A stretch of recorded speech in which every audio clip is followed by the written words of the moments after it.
Hey, it's me, Vicky Marie. Good morning, good afternoon, or good evening, wherever you are in this crazy world we're living in.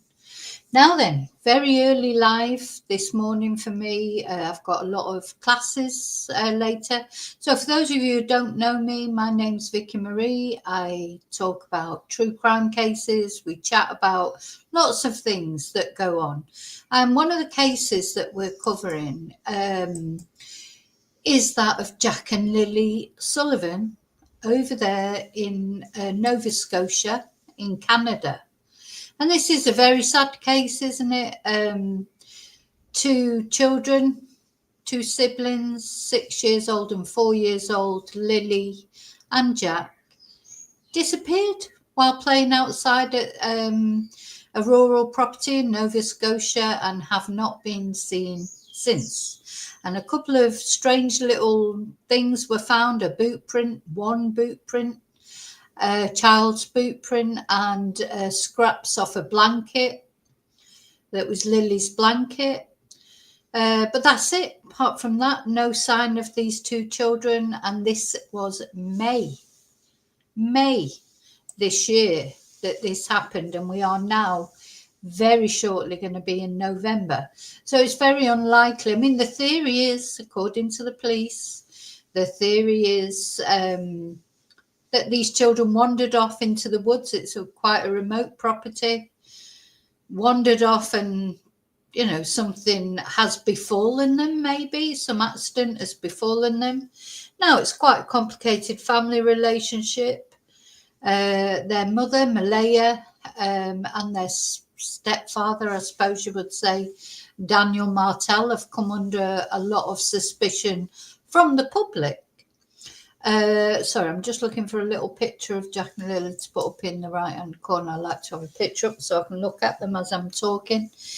Yeah, suspicion from the public, from the general public, but not from the police. Well, probably was in the initial stages of this investigation, but Daniel and Malaya have done, apparently, lie detector tests, passed the lie detector tests. They have another child, because Jack and Lilly are not Daniel's biological children.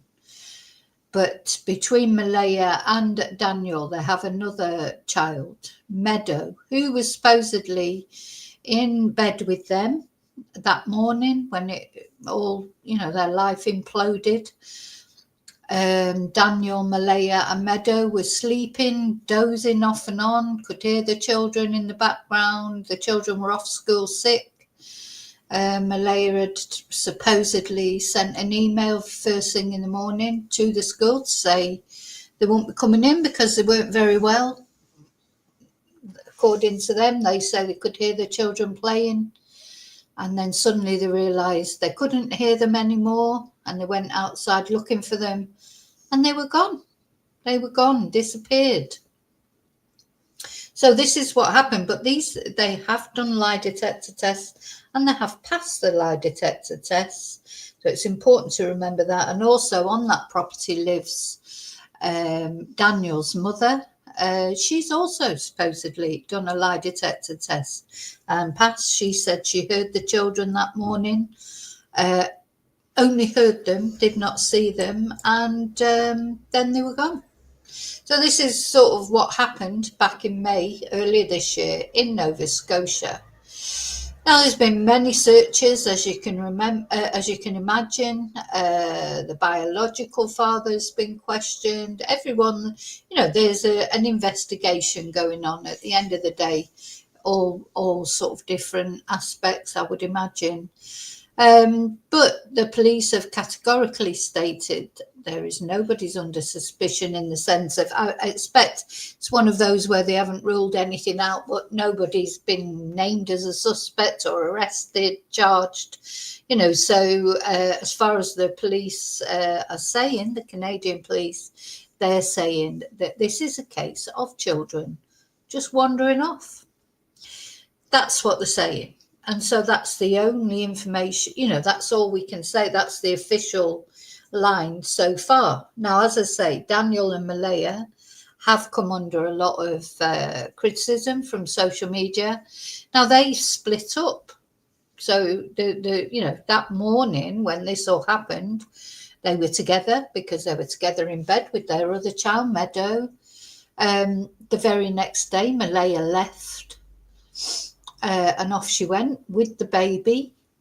But now the baby is in foster care or in care of social services, and they've got visitation rights, but supervised visitation. So I'm not sure why that is. Maybe just because Jack and Lily are missing, and until the truth of what's happened there is established, maybe there was already a record of social services involvement. And this was just like the tipping point, But anyway, Meadow is not with either of the parents. They're not together. And, that's basically what we know. So I think you could safely say that what we know is not much, really. Hopefully the police know more, but obviously it's an investigation. So they're very tight-lipped about what information they're giving away, but they certainly... so there was a bit of a furore when it came out. So I've released some documents, and two of the neighbours said that they heard vehicles that night, the night before Jack and Lily disappeared in the morning, on the Thursday night, in the early hours of the morning, I should say. Two neighbours said that they heard vehicles. And but then the police came out and said they cannot corroborate that. They didn't say that that hadn't heard vehicles or that they were lying.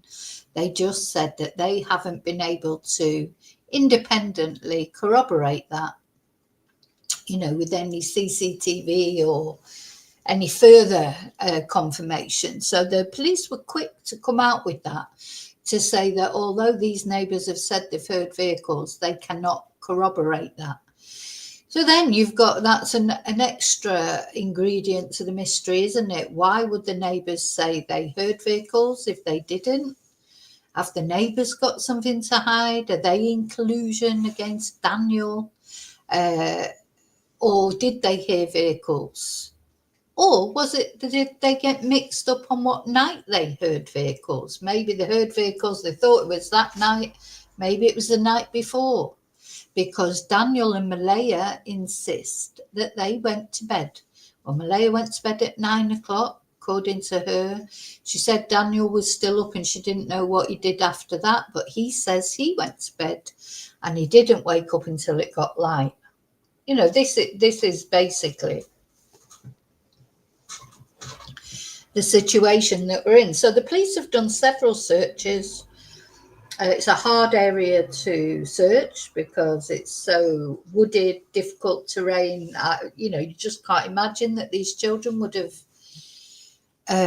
actually gone into the woods, because it's not like you can just run in there. It's hard to negotiate your way through it, especially for two little children. But at the end of the day, these children have been missing since May. They won't have been able to look after themselves. So if they are in that area somewhere, they cannot be alive. It's just a fact. They could have been abducted. Of course, there is although it's a remote property, there is a road nearby. Did they sort of wander near the road and did someone take them? And then you've got family members saying Malaya organised them to be abducted because she wanted to get away. Not abducted, but taken away because she wanted to get away from Daniel. I don't believe that at all. That's what Daniel seems to think has happened. So basically it's a true mystery, complete mystery. That's why it's intriguing people from all around the world, because it's not, I mean, children do go missing on a regular basis, but when it's so mysterious as this, it seems like every day it gets a little bit more mysterious. One thing we do know is children, adults do not just vaporize and disappear. So these children are somewhere. So I just wanted to, it's not like a proper update, I suppose, but it is a bit of an update. I saw this article in the Daily Mail where not the police, but a missing persons organisation are planning to search again on November the 15th. We are now, it's 27th of October, because soon winter will be coming. And we can see, from this photo of Jack and Lily, snow. Next thing you know, it'd be snowing, be winter. It will be, it's been difficult to search as it is, but it'd be impossible, won't it, in the winter, because of the cold and the snow, etc. And it says in this article, we'll see in a minute, that it's probably the best time is like springtime when the snow melts, but the foliage hasn't grown properly. I think is nothing has been found apart from that boot print and that little bit of one of Lily's blanket, which to me is strange that the blanket, apparently it was in the rubbish. It'd been in the rubbish for a long time, had an animal taking it out. Daniel seemed to think that somebody had reached their arm in and put their hand through the bag and took the blanket out. Why was it in the rubbish? Was it an old blanket? I think it was an old blanket of Lily's, but so everything's a mystery in this case. Then Daniel thought it was a plant. He said he thought that one of Malaya's family had planted this bit of blanket. Yeah, but where are they, these babies? Where are they? They're so cute. Look at their little faces. Anyway, so it's this missing persons organisation that's going to organise the search. It's planned for November the 15th, if there's no other developments before that. And I'm going to read you the article. Hey, Daniel. Yes, you're up early, or are you? I'm not sure where you're based, but I know I'll be too early for a lot of my followers. But anyway, I can't do a video later because I've got Spanish classes. So people who don't know, in my other life, I am a Spanish teacher. So I've got quite a few classes this morning. So I thought I'll get this video done now, and then I can give you this update. There may be more updates later, you never know. I hope so. It's what with this case and the Gus Lamont case in Australia, it's just unbelievable that children can go missing like that, isn't it? Absolutely unbelievable. So let's have a look at this article.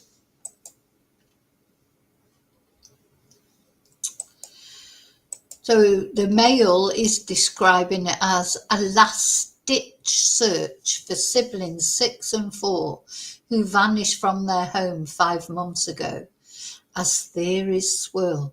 Now, Jack, he was 4. He's coming up to 5. He'll be 5, I think, before the end of this month. I don't know when Lily's birthday is, but May, that's an awful long time, isn't it?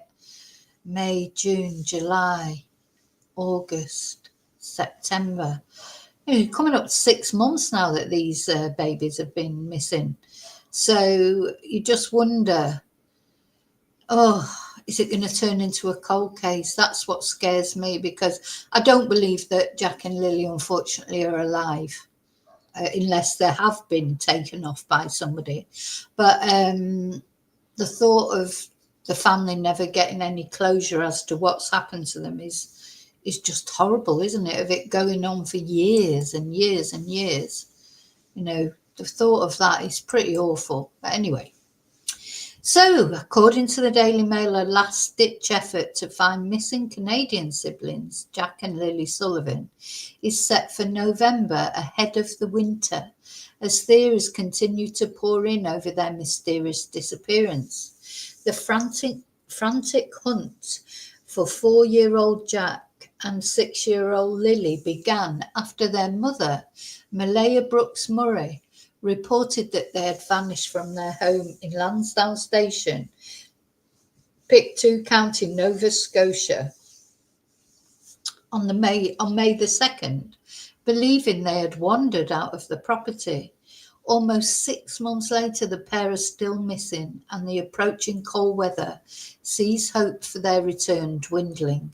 I do really think that hope for their return dwindled quite a long time ago. I don't think there's any hope at all for their safe return unless they've been abducted.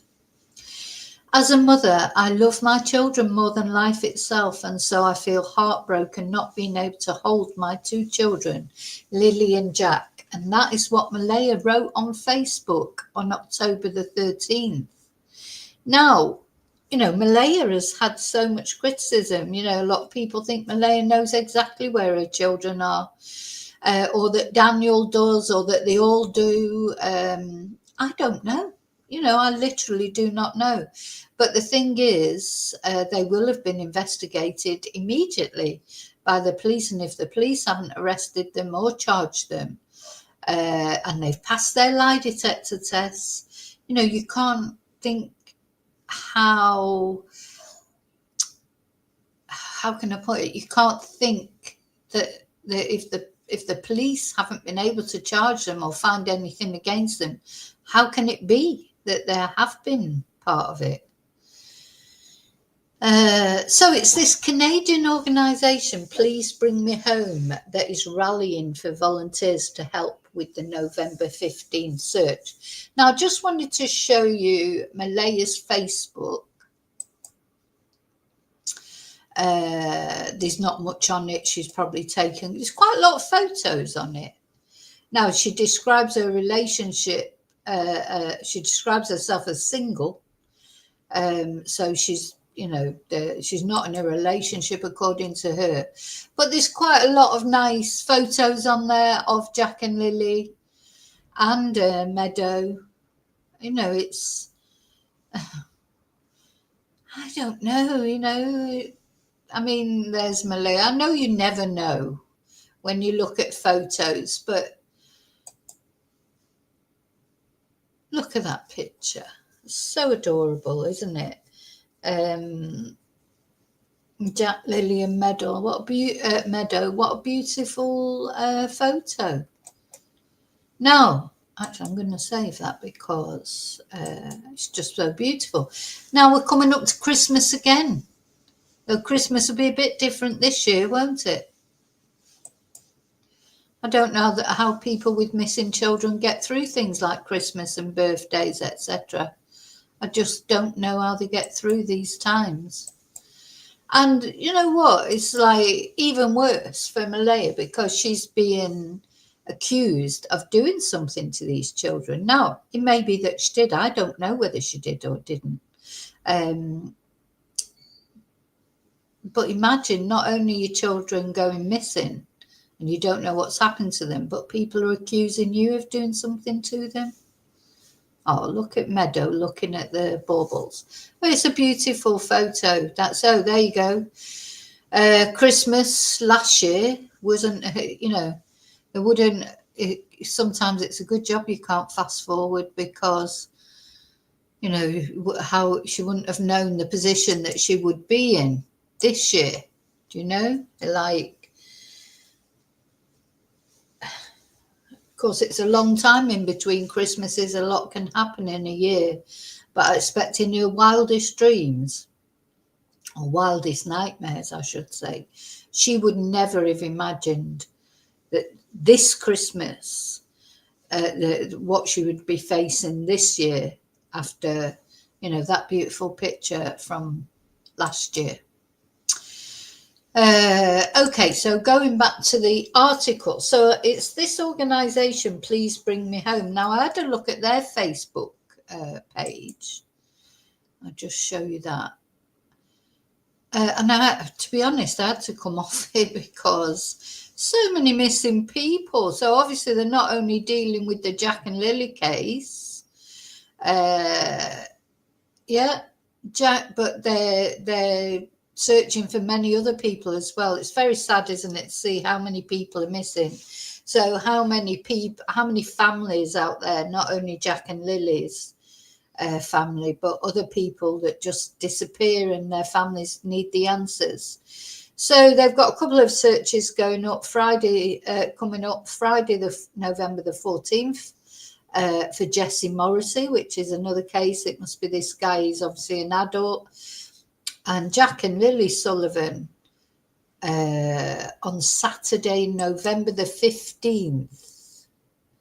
So Lilly Sullivan, age 6, and her younger brother Jack, age 4, vanished on the morning of May the 2nd, 2025 from their rural home on Gairloch Road in the Lansdowne Station area of Pictou County, Nova Scotia.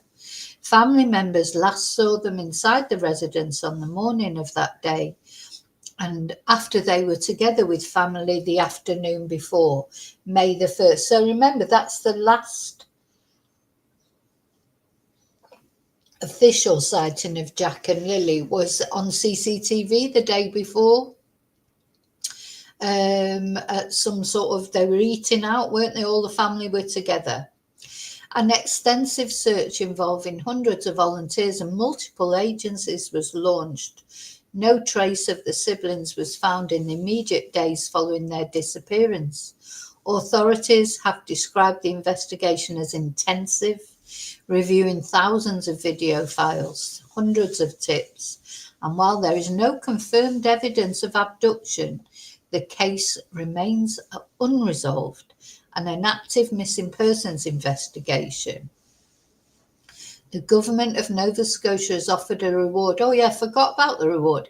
$150,000. So that's another thing that makes you think, because that's a lot of money, and money talks, doesn't it? And if nobody's come forward, even though there's that massive reward, that's a bit worrying, isn't it? You know, hi, Miss Lee. That's a bit worrying that, that even that massive reward hasn't brought people, to the fore. So you just think how can you, sorry, I need to share that, don't I?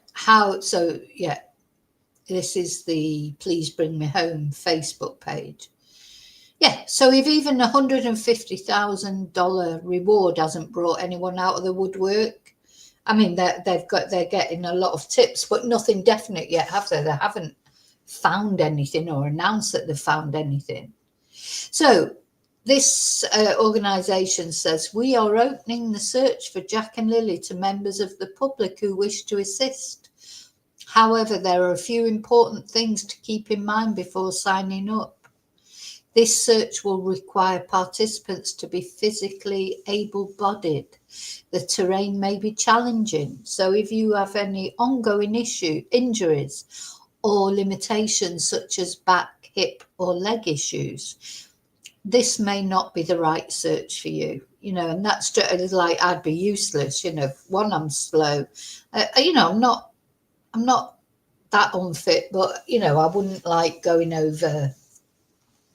Not good with hills and things like that. So it's challenging. I mean, this is what does make me think, though, that I don't think those children have gone off into this terrain, because surely for little kids, would they go off into difficult terrain?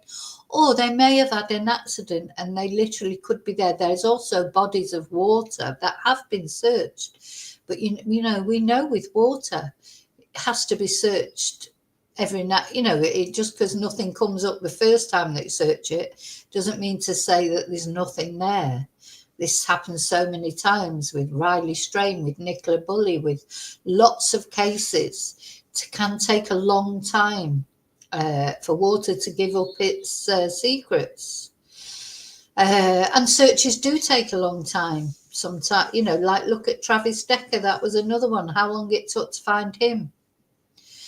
Anyway, so then it tells you what to do if you wish to take part. So if there is anybody out there that's watching this that's in that area, you have to email them at the search@pleasebringmehome.com with the following information: your full name, phone number, email address, emergency contacts, full name and number. And your emergency contact cannot be someone who is also participating in the search. And then about a week before the search, they'll email all registered volunteers with times, location details.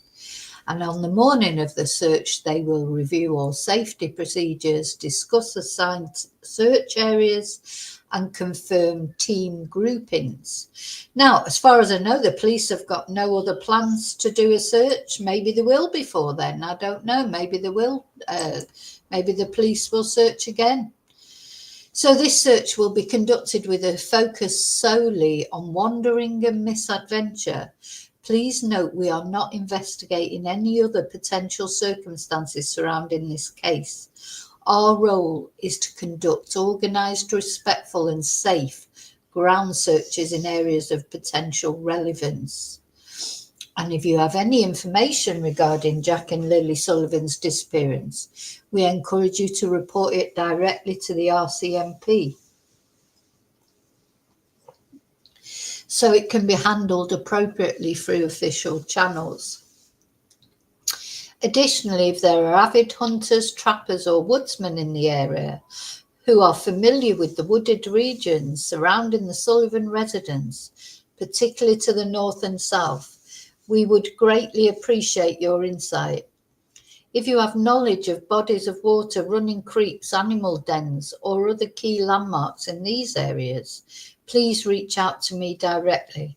Your local experience and recollection of the terrain could be invaluable in helping us plan this search effectively. We're deeply grateful to everyone who continues to support these efforts. I'm going to share that later, actually, I think. Shall I do it now? I'll do it later because I want to share it on my Vicky Marie Chats site. So that's the details of the search. Let's go back to the article. So Nick Oldreeve, the executive director of Please Bring Me Home, told the Daily Mail that they typically don't get involved in such early stages of missing persons cases. Now, early stages, I mean, it's been nearly 6 months. What do they call early stages? But we feel there is something we can do to assist, and it's likely the last-ditch effort for these kids before snowfall hits, Oldreeve said. So, yeah, at the end of the day, once the snow hits and winter really kicks in, that'll be it then, as far as searches are concerned, until the spring. So that'll be a long time that it won't be possible to do any more searches. So there's some photos there of the current searches. Thing is, it's very, very, very, I know I keep harping on about this, but it's true, very unusual for 2 children to go missing. Although children do go missing, sadly, all the time, very unusual for 2 children to go missing at the same time, under any circumstances, be it foul play, be it misadventure, accident. It's unusual for 2 children to go missing. Very strange. I think that's another thing that sort of caught people's attention. 2 siblings. Very, very, very rare. So he also said that they will be searching the low-level waters in the area for any sign. You think the water is a likely place, isn't it? And I know it has all the water places have been searched, but I think, yeah, they definitely need searching again, don't they? So, of course, when the searches first started back in May, there will have been hope of finding them alive, wasn't there? That maybe they'd had an accident and just couldn't find, or got lost, couldn't find the way home. I mean, I think it's feasible that they could have got lost, decided to explore a bit and then got completely lost. It's possible, isn't it? And then got scared and hid somewhere. These things are all possible, aren't they? So, as fellow Canadians and as a group who run searches for missing people, we offer our group to come and assist. We've been on searches before and we've had successes. And he said that they were contacted by the children's paternal grandmother, Belinda Gray, as well as associates of their mother, Malaya. He noted that the Royal Canadian Mounted Police is set to continue searching in full force in spring, as the season is bar none the best time to search for anybody. But spring, imagine having to wait all through the winter. And then, obviously they're looking for bodies, aren't they? Yeah, but it doesn't sound like the Royal Canadian Mounted Police aren't planning any more searches before spring. So theories on the children's disappearance have swirled online, with their grandmother even believing that her heart tells me these babies are gone.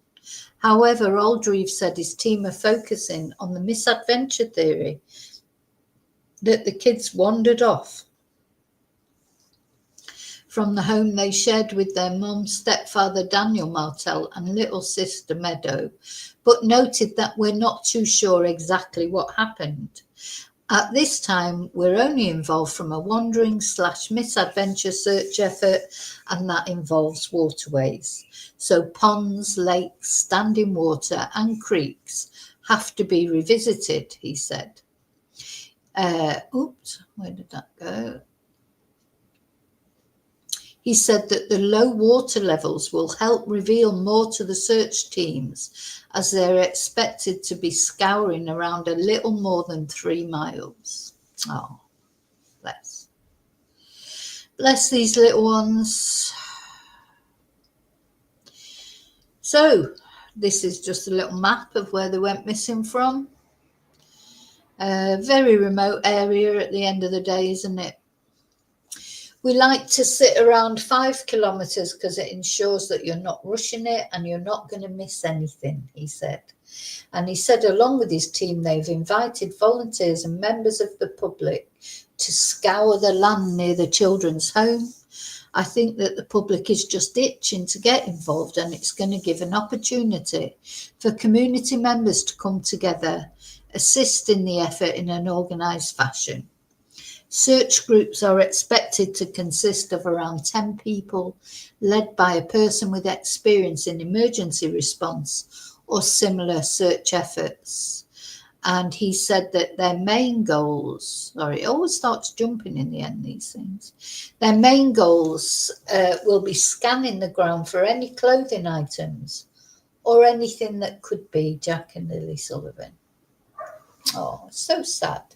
He added, I just caution people too, if they're going to be coming to the search, it is not to try and get information out of anybody about possible foul play stuff. We're looking for misadventure and wandering. That's the theory we're focused on that day. And his caution during the search efforts comes after different theories have spiraled online over the children's disappearance. And this has deepened after this week it emerged that on the night of the children's disappearance, 2 neighbours reported hearing a vehicle coming and going in the middle of the night. Yeah, that's just made everything that ever comes out about this case makes it even more. Oh, look at them two, makes it even more mysterious.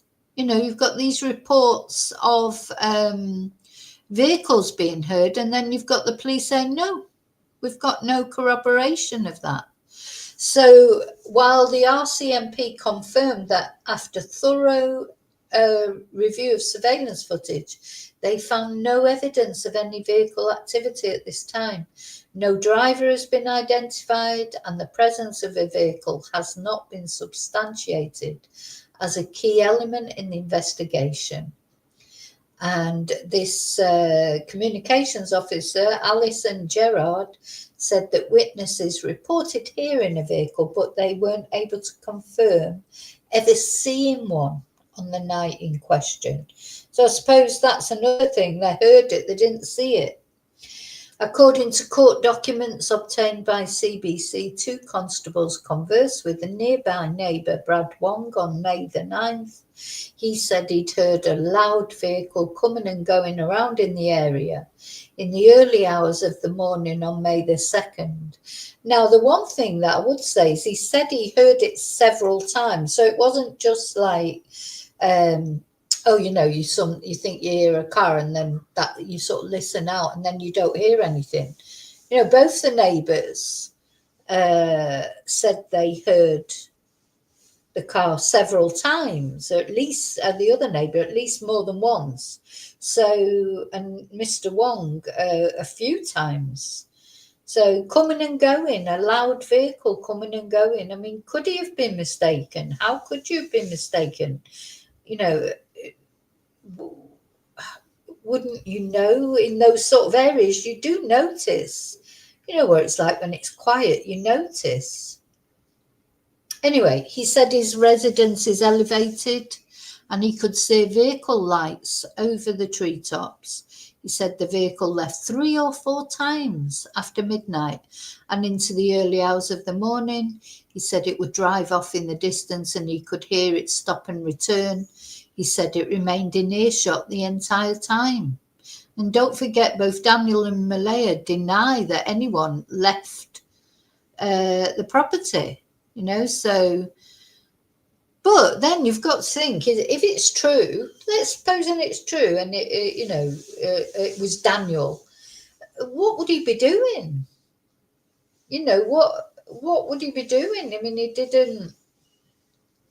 And wouldn't the police have a record of where he went from his phone? If he gave him the right phone.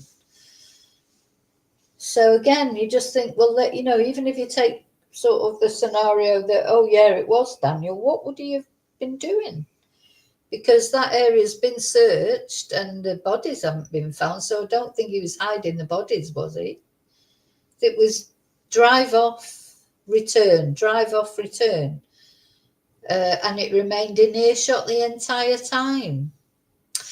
So, you've got to think, what would that be? That sounds to me more like, if it's true, it's like maybe they'd had an argument, saying, I'm going, like you do, and then go and come back, maybe. But of course, why would Daniel go? That's his property, or him and his mum's property. It's all very... I just don't know what to think of it. Or was it that particular night, or was it another night that they heard all this? Anyway, this was sort of corroborated by another nearby resident who told investigators on May the 17th that he heard a vehicle on Highway 289 turn around by railroad tracks near an intersection close to the children's home at around 1:30. So what's the truth, and where are these two little ones? This picture's obviously a little bit, a couple of years ago maybe. They look younger, don't they? So the constable who took Smith's statement wrote that the vehicle made noise, then went quiet for around 2 minutes, then drove on. And Smith later spoke with Brad Wong, who informed him that Daniel's vehicle came and went 5 or 6 times that night. Wong said the car Smith heard was Daniel. So yeah, one apparently was specific that it was Daniel's car. But Daniel told police he'd gone to bed fairly early and didn't wake up till the next morning. And Malaya said that he had stayed up to clean the house. What? But it wasn't clean when she got up, so she doesn't know what he did. Malaya said she was not woken up through the night and she does not know when Martel came to bed. Now, she might be a very heavy sleeper, but I would notice this is something that I didn't like about his story either, you know, when he was saying that he wouldn't wake up if Malaya got up. But he remembered Lily coming into popping her head around the door a few times. He woke up for that. But he said he probably wouldn't have woken up if Malaya got up.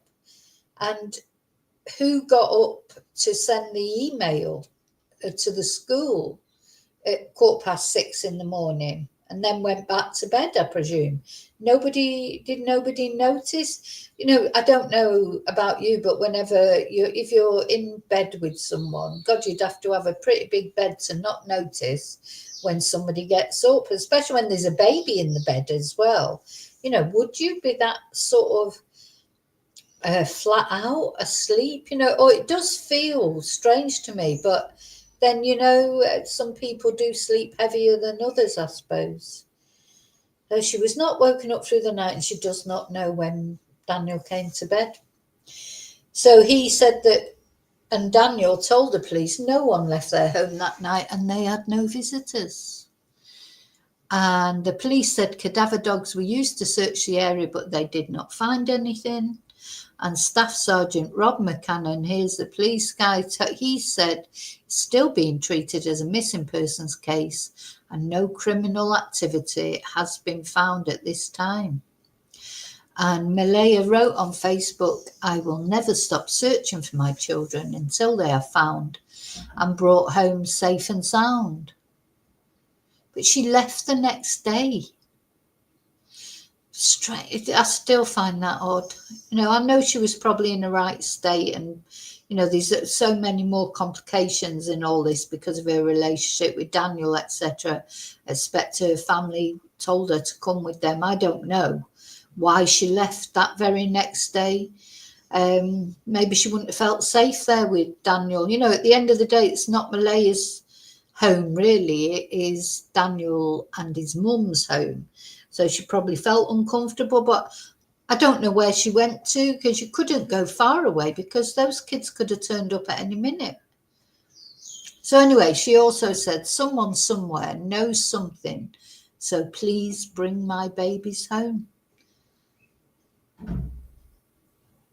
To the incredible volunteers, searchers, investigators, and compassionate strangers who have stood beside us, thank you. Well, I mean, just so mysterious.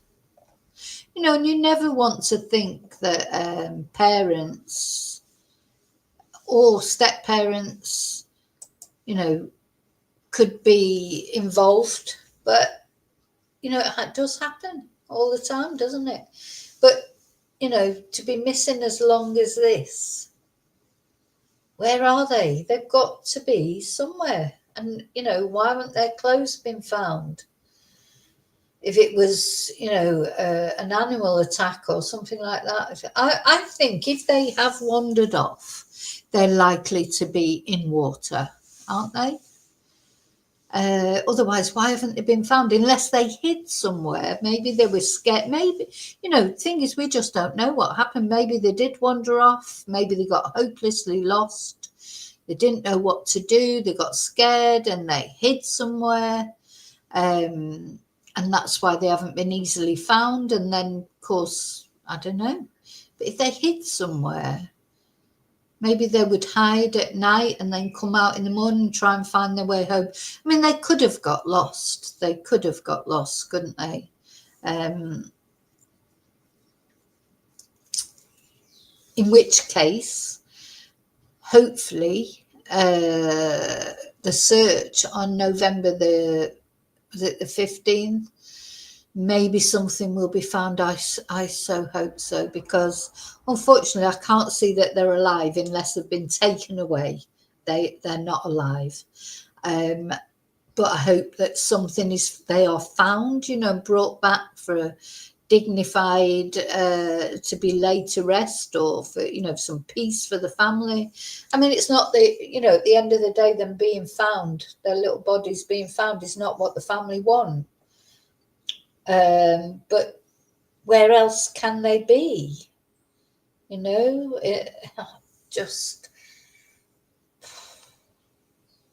I've been trying to, I can honestly say quite often with cases, you do get an instinct, like, it's just, it's normally based on evidence, like I said before, when Madeleine Soto went missing, I think it was pretty clear right from the outset that Stefan Stearns had something to do with it. It was sort of glaringly obvious, really.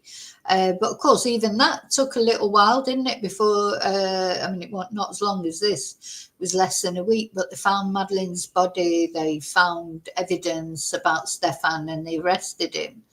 So that was quite sort of more clear cut. I really do feel in this case, I don't feel any, there's times when I think, oh, Daniel's definitely knows something, or Malaya definitely. And then other times I think, no, I don't think they do, because there's nothing to prove that, there's no evidence to suggest that they had anything to do with it. To me, Daniel, at the end of the day, sometimes he just seems to be enjoying it too much to me. But some people do love all that attention and everything. And of course, he's not the biological father, so he hasn't got the same emotional investment as Malaya.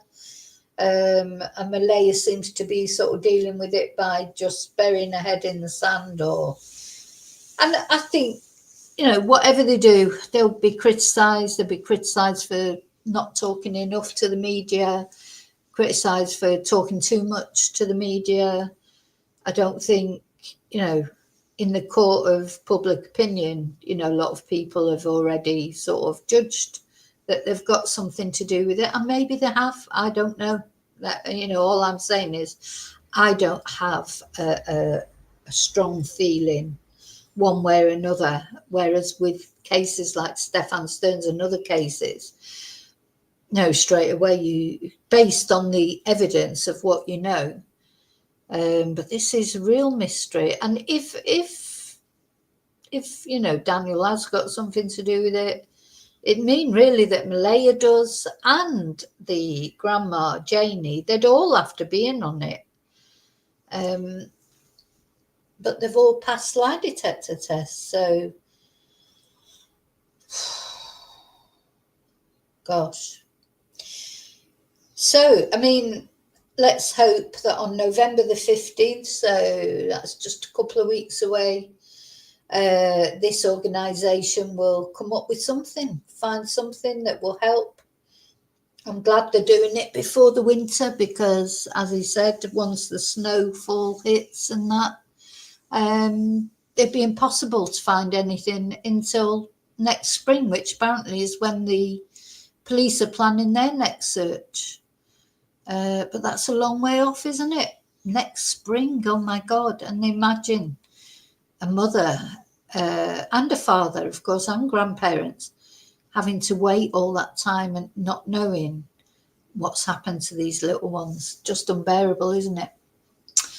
Okay, well, I just wanted to tell you about that. But of course, if there are any further updates about these two, or any of the cases, of course, that we're looking at. Another one is Gus Lamont, isn't it? The little boy in Australia, when we're looking at a few cases. Any developments on any of them, I will be back at some point to let you know about them as soon as I know anything. So don't forget, please, to like this video, to subscribe if you're not already subscribed. Those are free ways you can help this channel if you want to. But also, if you press notifications, press the notification bell, then if there are any updates and I come back on for a live or release another video, you will get the updates. So thank you for watching. Thank you for spending this early morning with me. I'm on my second coffee. I think I'm just about waking up now. It's funny because if you're a regular viewer of my channel, you'll know my car's broken down again. And I was thinking about this morning when I took the dogs out, went to where the car has broken down and it wouldn't start. So I'm hoping maybe it'll get fixed today. I don't know. To be honest, I'm at that point where I just don't care anymore. As I thought, God, it is a pain when you know that your car's broken down, or all these things are irritating, aren't they? But you know what? It gets it into perspective then when you start talking about these cases and thinking what some people are going through, and not only Jack and Lily's family, and look, so many missing people out there.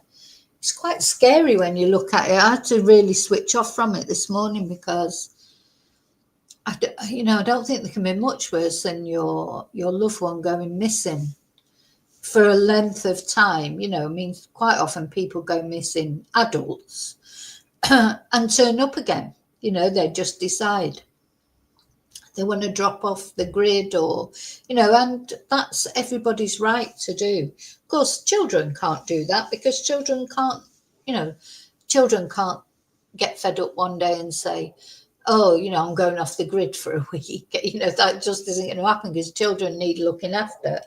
But there's so many adults that do that. But then when it goes past, if you had an adult loved one who went missing, when do you decide that it's time to worry about them? It's very, just can't imagine. And then the months go into years, and some people never get answers, do they? So terrible, really. So many missing people. So I'll be saying a little prayer for not only for Jack and Lily,